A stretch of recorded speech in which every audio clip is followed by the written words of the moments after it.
អស់រយៈពេលជិតមួយសតវត្សរ៍មកហើយដែលប្រទេសកម្ពុជាយើងបានស្ថិតក្រោមការដាក់អាណានិគមរបស់ប្រទេសបារាំងគឺចាប់ពីឆ្នាំ1863មក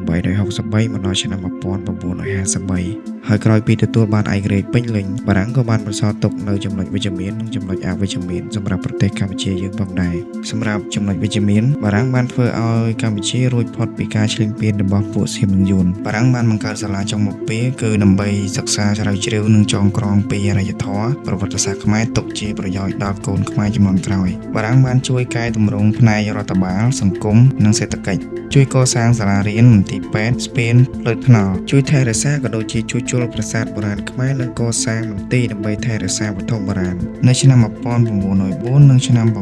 1907បារាំងបានទាមទារយកខេត្តកោះកុងមលូព្រៃស្ទឹងត្រែងខេត្តសៀមរាបបាត់ដំបងសារីសុខភ័ណ្ឌមកឲ្យខ្មែរវិញ